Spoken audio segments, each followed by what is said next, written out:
Well, welcome everybody. It is great to see you. Good to welcome you to Pathway, whether you're in the room with me here, whether you're watching online, whether you're watching on the Moon campus, or maybe in the venue, the classic venue. Good to be together. We're starting a brand new series today, and I'm excited about that. So all of you, whatever venue you're in, unless you're online only, but you should have received one of the new sermon journals when you came in. It says Future You, the sticker right there on the front. Hold it up. Show me that you've got these. All right, wonderful. You have them in your hands. Please be bringing them back week by week by week. If you happen to be in this room and you don't have one, if you'd raise your hand quickly, there is somebody who will run one to you. If you don't, just get your hand up. If you're in one of the other venues, then you can go ahead and find those at the back of the room that you are. So excited about that. This is not just your journal for this series. It's also going to be your journal for the next series that we're going to be doing,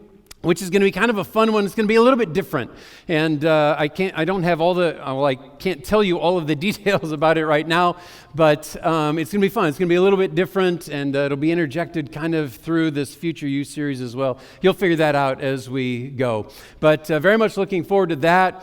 How you can use these journals, obviously just jot down whatever notes. I'd encourage you each week to take the outline that you are going to find inside the Pathway notes, and that you would go ahead and just transfer that in as we make our way along. If you want to tear off that outline and tuck it inside, you can do that too, but hopefully you'll already have all of that transferred over in. And if you look at the outline for today in the Pathway notes, you can see that there's a lot of content there. You can see there are a lot of points, and it's kind of small writing. They did it small because I had so many things I wanted them to put in there.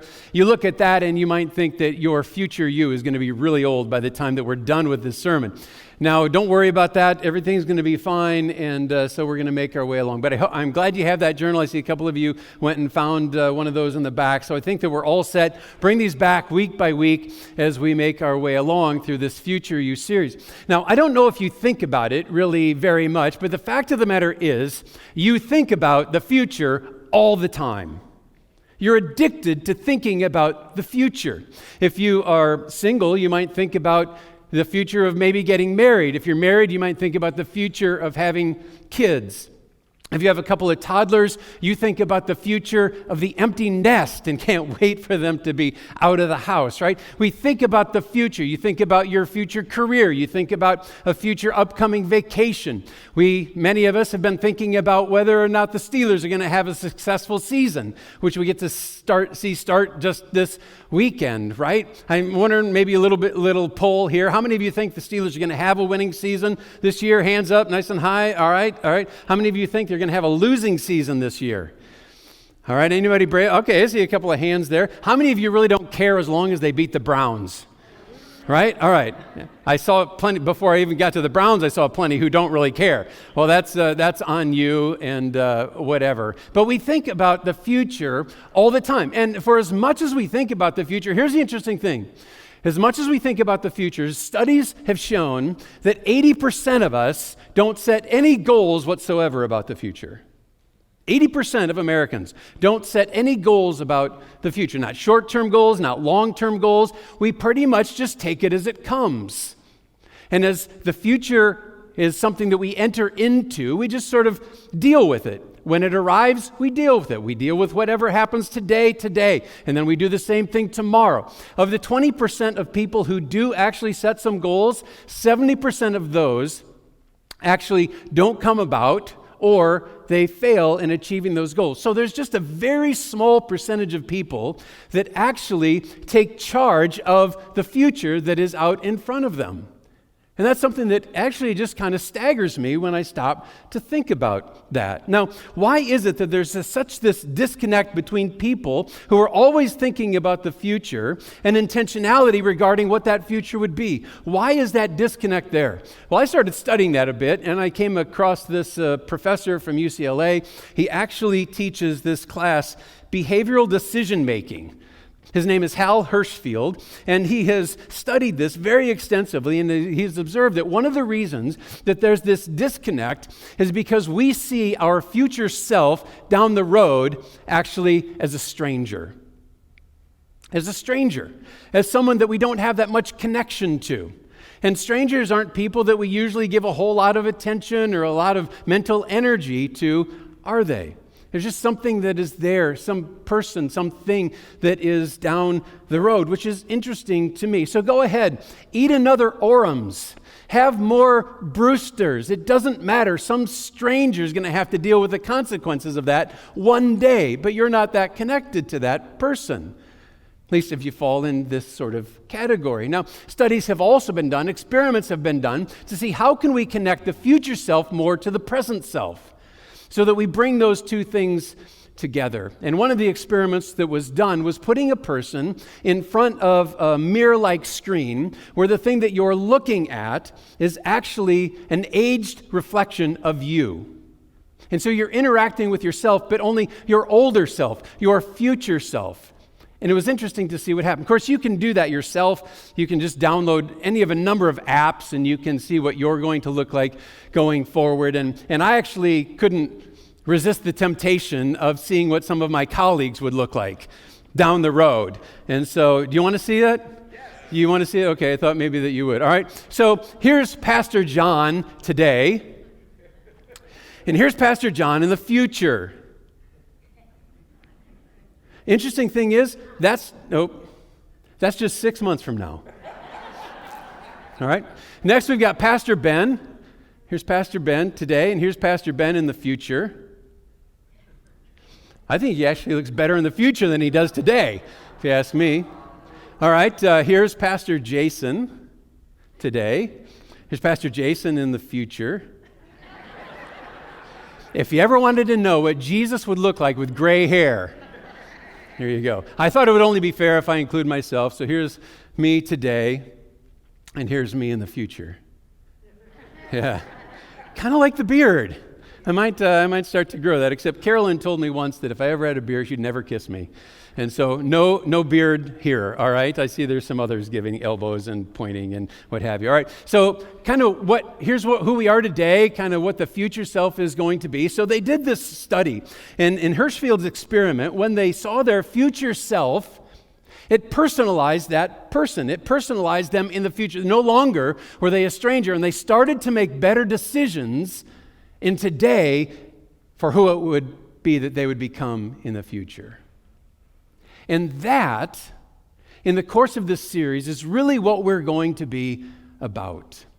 We're going to be considering who is it we're today. We're going to be thinking about how is it that I might be able to prepare for the very best future? How is it that I might be able to personalize who I am down the road and make decisions today that are going to impact that positively for the future? Today, we're beginning this sermon series called Future You. Future You. Now, Future You is going to take a look at several different components of our spiritual lives and considering what that future can be. Unfortunately, just as there are 80% of people who never set any goals as it relates to their future career or their future family, the same thing is true of people in their spiritual lives. That they're not setting in any intentional goals for who they're going to become, for what you're going to become, who you're going to be spiritually speaking down the road. Now, I'm confident that you have desires for your spiritual future, but the truth of the matter is that so many people aren't doing anything intentional about getting themselves to those goals, getting themselves to that place. So we're going to consider a number of topics in this series so that we might consider what that future you can be, what it can look like. But the emphasis isn't just going to be about dreaming about the future and who we want to become and that sort of motivational sort of speech that sometimes you hear. Rather, it's going to be thinking about what do I need to do today to make that future that I desire to be true of me actually true of me. That's where we're going to be going. Now, the first topic that we're going to consider is actually foundational to the rest of the series. It's also essential just as being a Christ follower in general as we think about the future you. So today we're going to talk about pursuing God. We're going to be talking about pursuing God today. And as we get this kicked off, we immediately come up against this, the first point there for your outline, the coming desire or the common desire. The common desire. When you consider yourself, whether you consider yourself a devoted Christ follower or a casual Christ follower or one who sort of just dabbles in spirituality, the fact of the matter is you have a desire to be close to God. We might not have all the same belief system. You might not even be completely 100% sure that God even exists. But if He does, we have a common desire that we would naturally be in good standing with God, that we would have God's favor. We are all there, and why not? Psalm 34 is a psalm. It's known as it's called an acrostic psalm. And the reason is because just each successive verse in the psalm begins with the next letter in the Hebrew alphabet. And the reason they do that is to demonstrate the far-reaching nature of the content of that particular psalm, or the theme of that psalm, which in this case is the goodness of God. It's talking about the provision of God for those who run after, who follow after, who pursue God. That's what it's talking about. So in this psalm, David, the author, makes declarations like this: I sought the Lord, I pursued the Lord, and He answered me. He delivered me from all my fears. That's a benefit for the one who's pursuing God. A few verses later, verse 10, it says, the lion may grow weak and hungry. The lion, the symbol of the greatest strength ever, that lion might grow weak and hungry, but the one who seeks the Lord lacks no good thing. A few verses later, verse 19, it says this: the righteous person may have many troubles, but the Lord delivers him from them all. The entire psalm speaks of these sorts of promises, the things that come to the one who pursues God, who goes after Him. We all want that, but we're not all living that. And the reason for that is because desire or intention alone doesn't get it done. There are all kinds of things that we desire. I desire to be a 2-hour marathoner, which, if I did, would mean that I would hold the world record. But I'm not 5'6", and I'm not 110 pounds, and most telling of all, I'm not Kenyan or Ethiopian. So that's basically a physical impossibility for me. But when it comes to pursuing God and experiencing the blessings that David has just been talking about here in this psalm, that's a possibility for all of us. For every one of us, that can be the future you. There's no doubt about that. So, what do we do about that? Because the fact of the matter is, while we might desire it, we still struggle to get there. And so what I want to talk about for a moment are some barriers to achieving that future you. Let's talk about the persistent barriers, all right? You can fill these in that outline if you want, but I'd suggest that you just transfer it over to the sermon journal. The persistent barriers, there's several of them that stand in the way of genuinely pursuing God. And the biggest, perhaps the biggest of those, is the fact that we are busy. That we are busy. How often have you said, the words come out of your mouth, I am so busy. There just aren't enough hours in the day. Or you ask somebody else, how you doing? Oh man, life is just so busy. You hear it all the time. And there's no doubt, there's an endless list of things that you can engage yourself in. You can stay as busy as you want to stay. But the fact of the matter is that studies show that every one of us has enough time for the things that are important to us. Every one of us has enough time for the things that are important to us. One study even highlighted what they call busy bragging, where being busy is connected to feelings of value and feelings of importance and feelings of status. And so people like the idea of being considered busy, whether they really are or whether it's just sort of a perception they want to give other people about them. The point is, if we consider ourselves too busy, so busy, it's going to be a barrier to giving ourselves over to whatever needs to change, whatever steps we need to take to make that future you a reality, because we just don't have time. And how often have we used busyness as an excuse to not pursue something that is vital, like God? Another barrier to pursuing God is that we are lazy. Not to put too fine a point on it, We are lazy. It's not that we can't pursue God, it's just that we're not willing to put in the effort. Genuinely pursuing God is not easy. If you were with us for the Mark series, how often did we come back to what it looks like to be a follower? Or last week, if you were with us, Pastor Ben did a great job of talking about what it means to be a member of the kingdom of God. And again, we keep coming up against this idea that it requires all of us, that we go all in, that it's all of our heart and all of our soul and all of our mind and all of our strength is required to engage, to grow. Now, there's a great reward, and David has pointed that out for us here in Psalm 34, but for a lot of people, they desire the benefits, but they're too lazy to live the life. They desire the benefits, but they're too lazy to live the life. It's a barrier. We're busy, we're lazy. Here's another one. We doubt God's provision.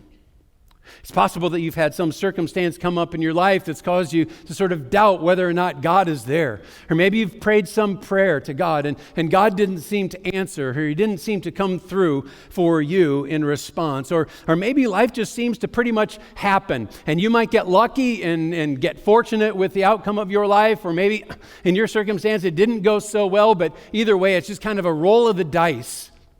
And it doesn't seem as though God is really going to provide anything special on behalf of the people who call on His name, the people who give their lives to Him. And so it's like, I don't know that I really can rely on, or we doubt God's provision. And so there's no motivation to lean into God, to pursue God, because we don't really believe that He's going to do anything. So we doubt God's provision. Here's another one. Sounds very much different. We trust God's provision. Now, this is obviously the flip side, but the outcome is really pretty much the same. In this case, we're confident that God provides. In fact, we're so confident about it that we don't really think it makes all that much difference day to day what we do, because God has just always been so gracious, and we like our life, and we like the way that things seem to be going. So I don't feel motivated to really lean in anymore to God. I'm grateful that I've got salvation. I'm grateful that things are going well in my life, but because I'm so satisfied, because I'm so content with where my life happens to be, I'm not motivated to go any deeper, to pursue God. It's a barrier. And then one more is this, that we prefer our own provision. We prefer our own provision. This barrier weaves itself all the way through all these others, but it's manifest in pursuing our own interests and desires over God's will and God's purposes for us. You see it when you don't serve other people. You don't serve in the ministry of the church because you don't want to give up your time in that way to somebody else. You see it as you refuse to give to the purposes and the ministries of God because you want those resources kept for yourself so that you might spend them how you want to spend them. You don't get connected into a group because you don't want to get riddled with all those different relationships and those different people who now you're going to have to navigate life with. We prefer our own provision for ourselves instead of pursuing God's provision. So there are all sorts of different barriers that can spring up in our lives that are keeping us from being motivated or engaging in this purpose of pursuing God and seeing ourselves become those sort of future you people that we might say that we would desire that we would be. We just never quite get it done. Now, all of those things stand in the way of genuinely pursuing God, and that's a problem because they will keep you from the future you that God Himself has created you to be. See, you can't stay too busy or lazy or preferring your own provision and expect that somehow with what's left over, you're going to end up thriving spiritually. It doesn't make any sense. There is a disconnect there.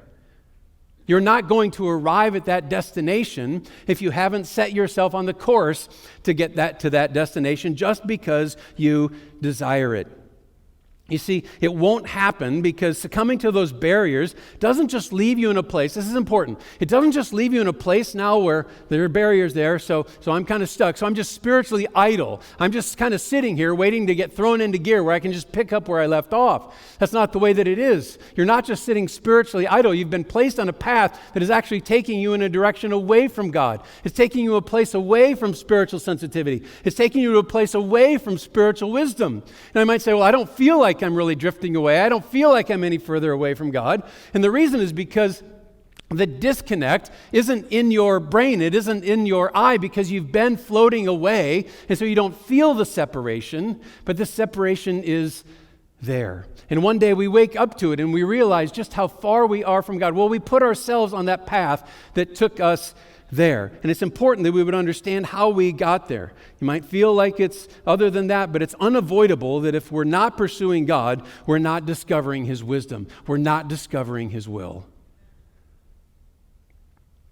Andy Stanley wrote a book on this principle, and he says it like this, that direction, not intention, determines our destination.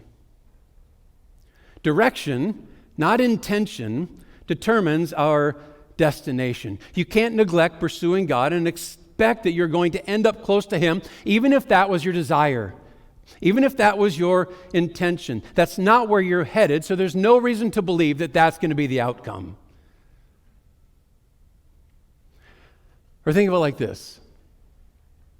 Carolyn and I, our family, we love to go down into Pittsburgh for any of a number of things, to go to a game or to go to a show or a concert or the Strip District or whatever. And if we have some family with us or somebody else we're taking down, especially that's never been down to Pittsburgh, we love to go through the Fort Pitt Tunnel, right? We all love that because you come out on the other side and bam, you haven't seen it at all, but there's the city. It's very spectacular. I love it. Now, imagine that you're doing that and you're driving down, you go through the Fort Pitt Tunnel, you come out on the other side, but instead of it being Pittsburgh, it's Philadelphia. Now, let's pick a city that we'd want to be at. It's Paris. You come out through the tunnel, there you are, it's Paris. You say, Pastor Jeff, that's ridiculous. That would never happen. And you're right. It doesn't make any sense that you'd be on a road to one place and actually end up in a different destination. And that's the point. That's the point. There's no rational reason that you would be on a road to that which isn't pursuing God and expect to arrive in a place where you're applying His perfect wisdom to your life.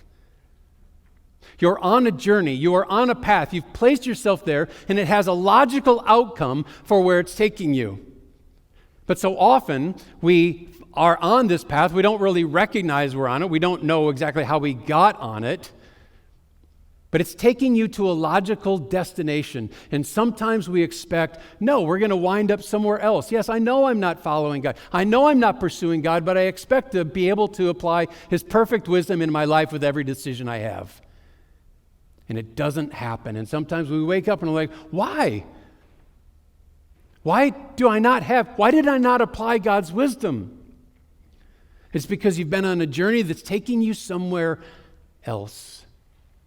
And that future you is something that you weren't intending it to be, but here all of a sudden you find that that's where you are. So if you want future you to live in the blessings of fellowship with God, there are some decisions that you need to make today to get on the right path so that ultimately you will get to that right destination that you're interested in. The writer of Proverbs says this, the prudent sees danger and takes refuge. They recognize this is where I'm going. That's not where I want to be. I need to take refuge from that path. But the simple keep going and pay the penalty. They keep going blindly down this path. Yeah, it feels good. I love this path. Don't really realize how far it's moved me away from where I would desire my future you to be. But that's where we're going. So, what's the win of getting on the right path then when it comes to pursuing God? Let's talk about this. Let's talk about the predictable benefits that come from pursuing God, all right? There are barriers in the way. Well, why should I go after it? What's that going to do for me? Now, honestly, we could take your journal and we could fill up the next several pages just with the answer to this question. But what I'm going to do is just give you 5 quick benefits that come with pursuing God, all right? One is this, it's genuine fellowship with God. One of the benefits is you get to the place of genuine fellowship with God. If you could snap your fingers and you'd be in genuine fellowship with God, there would be a lot of snapping going on because that's what we desire. The problem is, it doesn't come about by snapping our fingers. It comes about through a process. It comes about through investing ourselves in such a way that moves us in that direction. Jeremiah wrote these words from God. It says, "You will seek me and find me when you seek me with all your heart." There's something required of us, the seeking of God, in order to find him, it says. Now, that sounds a lot like the Great Commission from Mark again that we were talking about earlier, that we talked about on our way through that series. Loving the Lord your God with all of your heart and all of your soul and all of your mind and all of your strength. There's something required on our part, but don't miss the other part of that verse. What happens when we seek the Lord with all our heart? He says, "You will seek me and" what? "Find me." You'll seek me and find me. Is that not what we want? Future you is to find God, to walk in fellowship with God? Well, that's the promise that he's giving us. James very much makes that same instruction, or gives us that same word in chapter 4. It says, "Come near to God, and he will come near to you."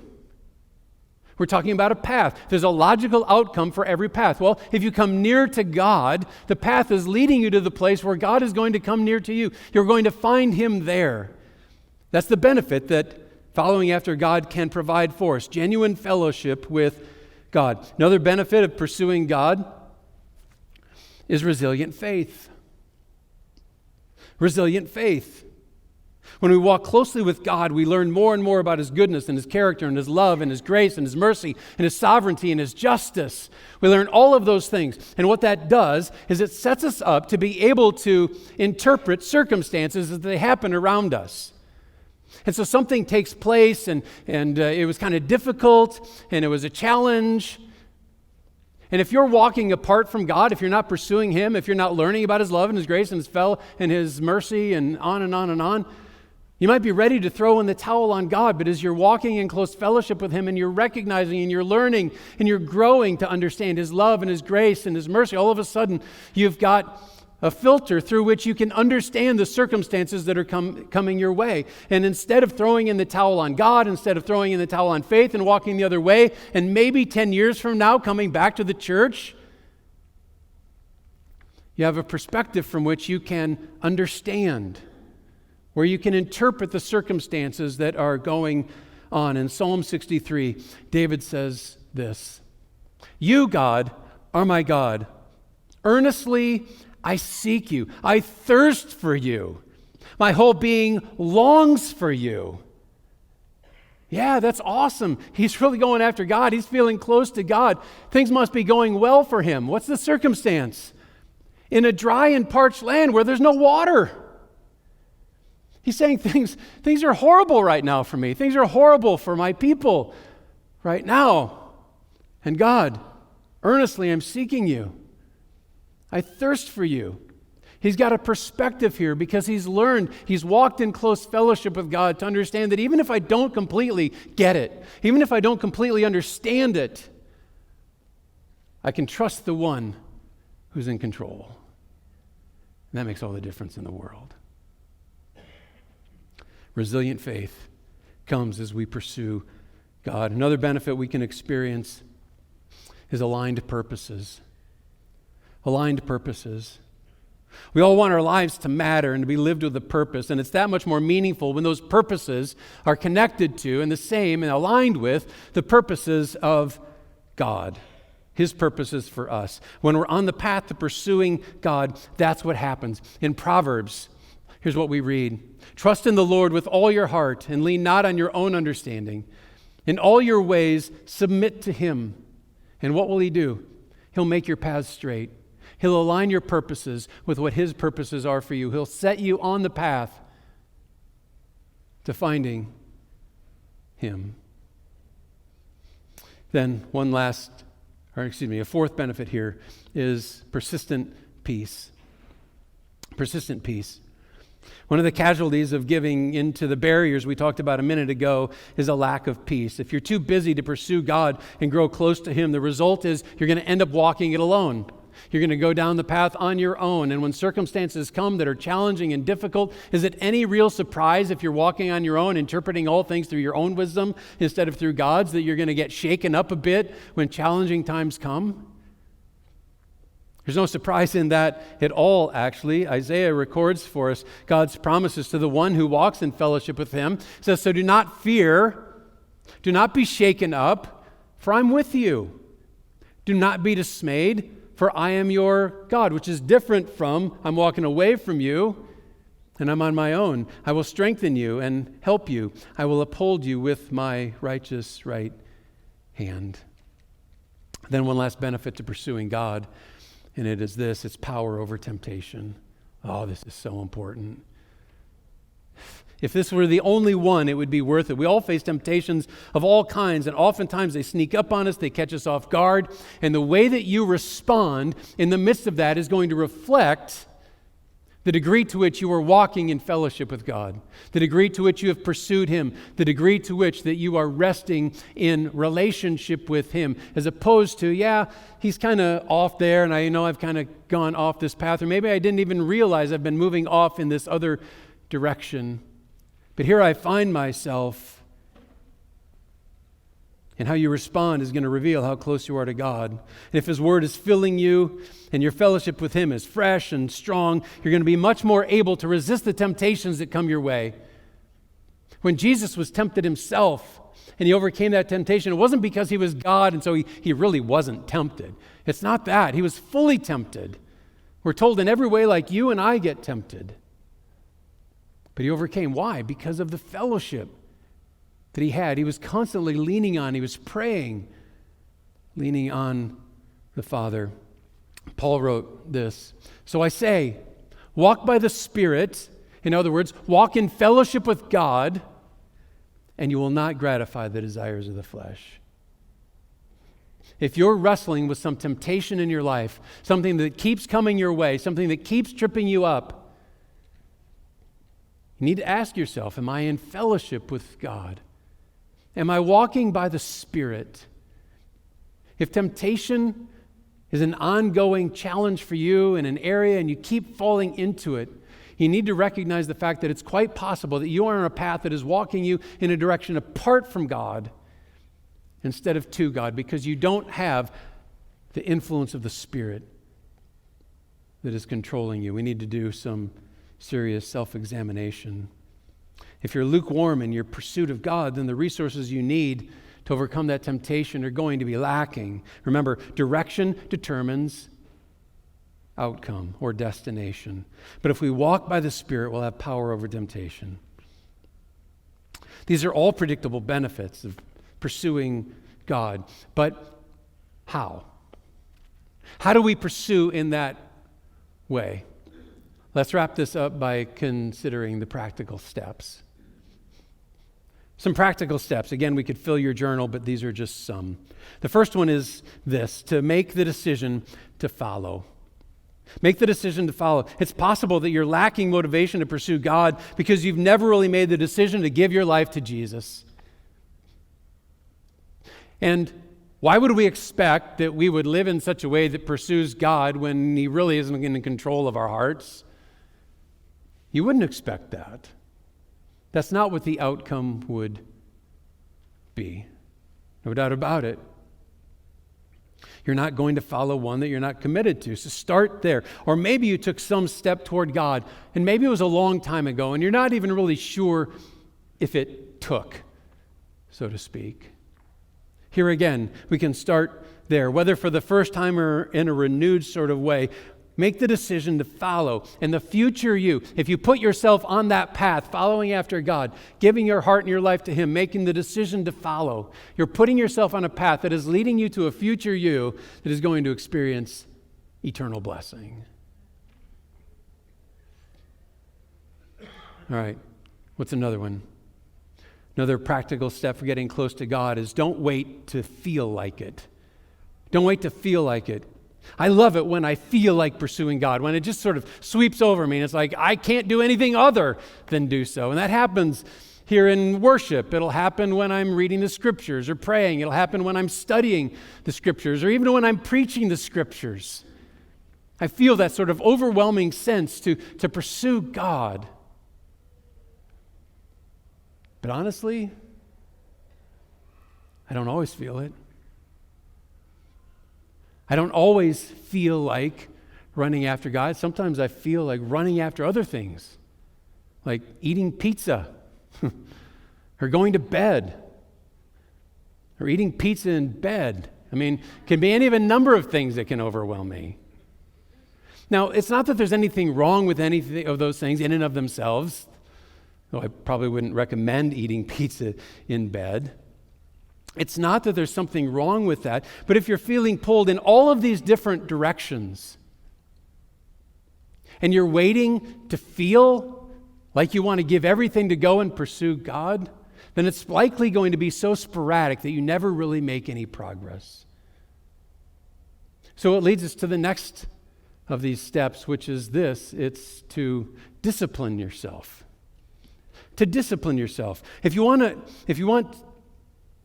to be pursuing God in a different relationship with Him, you're going to have to learn to discipline yourself. With very few exceptions, friends, with very few exceptions, the things that you value in your life, the things that you look at and you're proud to have be true of you, they're things that you applied some discipline to that moved you in that direction, that set you up for experiencing the success that you found right there. It required some discipline. That's part of why you value it. Just think about it. If you just went and did whatever you feel like doing in the moment, if that's how you lived your life, we all would have dropped out of high school, right? You wouldn't go to your job, because there are plenty of times you don't feel like going to your job, so you wouldn't have any money. You'd basically be spending your life in your friend's basement eating Doritos and playing Mario Kart. I know, is Mario Kart still a thing? Is that still a big... Okay, still a big thing. I was going to say Donkey Kong, but I was just going to date myself. If any Donkey Kong players? All right. How about Frogger? Okay, we're all dating ourselves now, I guess, a little bit.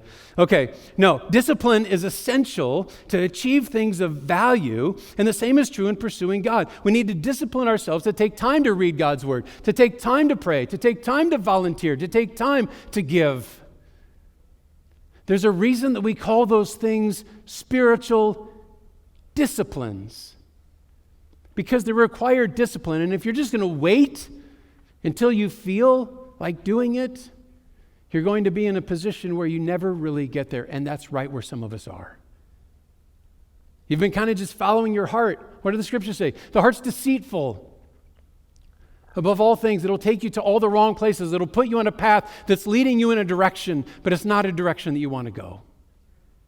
Not in the grand scheme, because it's not going to lead you to a future you that you want to be. So we need to consider, what do I need to do today that is going to set me up so that the future you I want to be is who I really want to be. Another practical step is to be teachable. This can be one of the greatest challenges for all of us, because we struggle with admitting that we need to be taught anything, right? We're all people who think we've got the world by the tail, we know it all. When one of the keys to actually being a genuine Christ follower is to take on the attitude which Jesus himself had, which was to humble ourselves and acknowledge that we don't have everything we need. We don't have all the knowledge that we need. We need to learn to grow. And there's nothing wrong with that. There's no shame in that, especially when we're learning from God. In fact, the scriptures call that person wise. Here's what the scriptures say right here.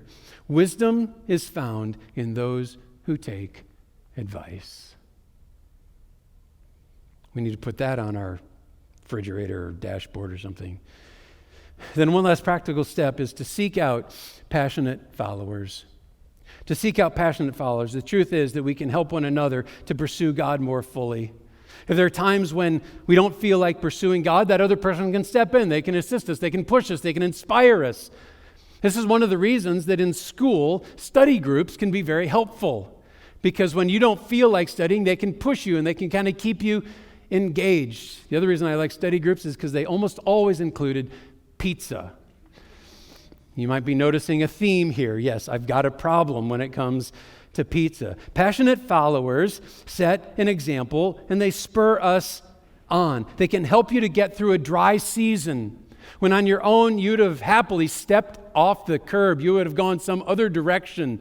You wouldn't be on a path toward God when somebody else can come along and they can support you and they can encourage you and they can keep you moving forward. This is one of the reasons why groups are so important. Because you get connected to people who can push you forward, who can keep you moving when you're ready to step away. Ecclesiastes chapter 4. 2 are better than 1 because they have a good return for their labor. If either of them falls down, one can help the other up, but pity anyone who falls and has no one to help them up. I don't even have to tell you what that's all about. You can figure that out. So, as we've thought through this idea of pursuing God, I hope you have an idea in your mind what you want your future you to look like, who you want your future you to be. We've talked a lot about what that can be and the benefits that come with that, but it doesn't just happen. We don't miraculously end up at some destination because we desire it. We put some steps intentionally in place that put us on a path that move us in a direction so that we come out of the tunnel and we're where we would have desired and expected to be. It's not rocket science. It's not confusing, though we confuse ourselves, believing that we can kind of do whatever we want, live however we want, and at the end of the day, I'm going to be right at the same place that I would have been otherwise. I'm going to have all of the wisdom. It's all going to be available to me, and I'm going to be interested in applying it and pursuing it. And the fact is, that's just not true. We need to be intentional. If you want your future you to be a certain thing, to have certain characteristics, there are decisions that we need to make today in order to get there. And one of those is to pursue God, is to go after Him, is to get serious about it once and for all. I can't think of a better time than now as we start this conversation about thinking about who do we want to be into the future? How do we want to be described? How do we want our lives to be lived in those days? If that's going to happen, it's going to happen because we took a step today that ultimately led us in that direction. So, why not today? Why not now? Finally say, yes, all of those intentions that I've had, they haven't happened. Maybe it's been years you've had the intentions. You think, well, God will just honor the intention. He'll just honor my desire, and that's just who I'll become because I wanted it. It doesn't work that way in any realm of life. We need to navigate our way there. Now, God is going to be faithful to respond. Seek me, and you will find me, He says. But who is it that you want to be? If you could fast forward somehow 5 years, 10 years down the road and describe who is it you want to be, that journey doesn't start 5 or 10 years down the road. It starts today with a commitment to pursue God, to get in His Word, to pray, to volunteer, to serve, to give, to practice the disciplines that most all of you already know. It's just a matter of finally saying, I'm going to discipline myself, and I'm going to make this a reality. What step can you take today and tomorrow to put that in motion? Being in God's Word, praying, getting connected to a group, volunteering to serve, stepping up to give. They are all things, little decisions that put us on a path that leads to a predictable destination. I pray that we would not be people who are willing to just figure out wherever it goes, whatever comes, that's just the way that I'll live. But that we'd be intentional about pursuing God. Let's pray. Heavenly Father, your word is clear. We know that you desire to lead us to a destination. We know that there is a future you that you would desire for us, and honestly, there's a future you that we desire for ourselves. But Lord, don't let us walk from this place just continuing to spin our wheels and to continue to desire and think that that's where the essence is found. It's not. But to take the steps necessary so that we might move ourselves in a direction that has a predictable outcome and the promise from you that if we seek you with all of our heart, that we will find you, that you will meet us there. So Lord, for the many who are here, who have been spending time spinning our wheels, may this be a moment when we put a stake in the ground and say, today, I'm putting myself on a different path, one that's going to lead me ultimately to the place that I want to be, finding victory over temptation, walking in fellowship with you, experiencing the blessing that you promise.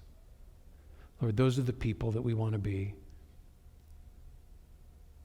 I pray that we would have the courage and the commitment to move ourselves there. And I pray it in Jesus' name. Amen. I do pray that we would take this very, very seriously.